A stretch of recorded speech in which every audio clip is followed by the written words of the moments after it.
ये anti defection law होता क्या है, जिसको हम बोलते हैं दल बदल विरोधी कानून, आया कब था, कौन सी अनुसूची है, मतलब क्या है, कब कब ये डिफेक्शन लगता है, डिसाइड कौन करता है कि कभी इसमें कोई अमेंडमेंट हुई है या नहीं हुई है, और इसकी क्रिटिसिज्म क्या देखने को मिलती है। क्लियर है नहीं क्लियर है?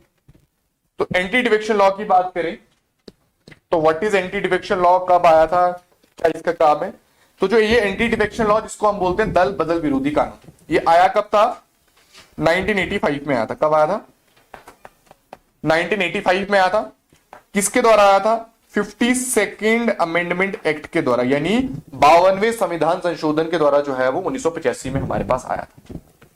ये उस समय आया था जिस समय राजीव गांधी जी जो है भारत के प्रधानमंत्री थे, और उन्होंने इसको क्या था, first step towards cleaning up public life, क्या नाम दिया था इसको, first step towards cleaning up public life. ये जो है वो बात उन्होंने इस एक्ट के रिगार्डिंग जो है वो कही थी।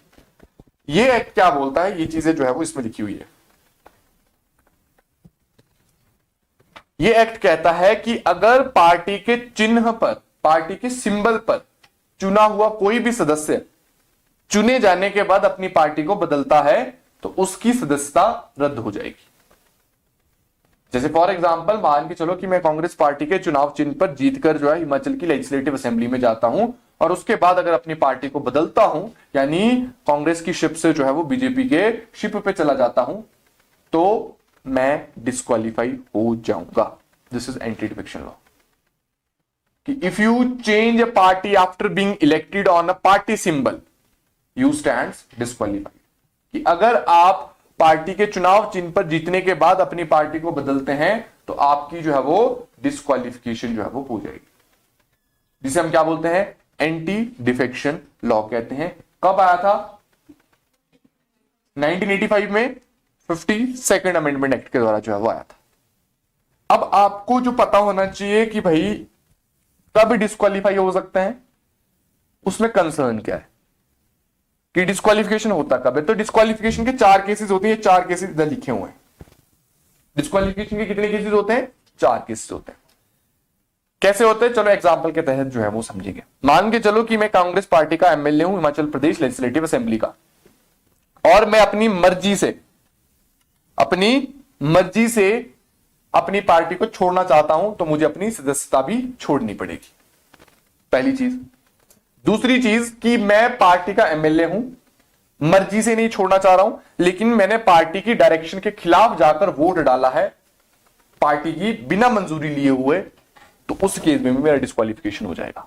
तो तीसरा कि मान के चलो मैं एक आजाद उम्मीदवार के तौर पर जीत के आया हूं, तो अगर मैं आजाद उम्मीदवार के तौर पर जीत के आया हूं, अगर मैं आजाद जीतने के बाद किसी पॉलिटिकल पार्टी को ज्वाइन करता हूं तो भी मेरा डिस्क्वालिफिकेशन हो जाएगा।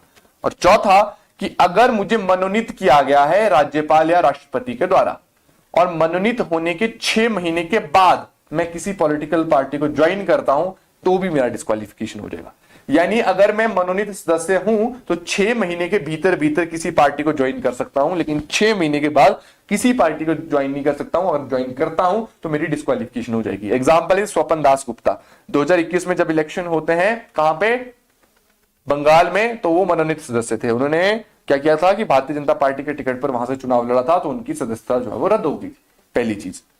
Independent member Jignesh Mevani from the Gujarat, वो इंडिपेंडेंट मेंबर के तौर पर आए थे, लेकिन उन्होंने कहा था कि मैं चाहता हूं कि मुझे टिकट जो है वो कांग्रेस पार्टी से अगली बार मिले, तो उनकी सदस्यता जो है वो रद्द होने से इसलिए बची थी कि उन्होंने बस ज्वाइन नहीं की थी। उन्होंने बोल दिया कि नेक्स्ट चुनाव में इनके इस पे लड़ू, लेकिन वो ज्वाइन कर देते तो उनकी सदस्यता चली जाती। तीसरा एग्जाम्पल कि पार्टी के डायरेक्शन के खिलाफ वोट करते 6 एमएलए हिमाचल के, आपको याद है। और चौथा, अगर आप वॉलंटरली गिव करते हैं, मर्जी से गिव अप करते हैं। बाबुल सुप्रियो यूनियन मिनिस्टर होते थे, वेस्ट बंगाल से जो है वो एमपी होते थे, क्योंकि उनको जब कोविड-19 के बाद कैबिनेट रिशफल हुआ तो उनकी परफॉर्मेंस के बेसिस पे उनको जो है प्राइम मिनिस्टर ने कैबिनेट से हटा दिया, तो उन्होंने गुस्से में क्या कर दिया, पार्टी ही। ये चारों केस वो होते हैं जिसमें डिस्क्वालिफिकेशन हो सकता है। अब इन चारों बेसिस पे अगर डिस्क्वालिफिकेशन होता है तो हु विल डिसाइड, कौन डिसाइड करेगा, प्रिसाइडिंग ऑफिसर। कौन डिसाइड करेगा, प्रिसाइडिंग ऑफिसर। प्रिसाइडिंग ऑफिसर यानी लोकसभा में जाएंगे तो स्पीकर, राज्यसभा में जाएंगे तो चेयरमैन, असेंबली में जाएंगे तो स्पीकर, लेजिस्लेटिव काउंसिल में जाएंगे तो चेयरमैन। They will decide. कितने समय में, there is no time limit, कोई टाइम लिमिट नहीं दी गई है। ये याद रखना। कई बार होता है have to decide cases within the 3 months,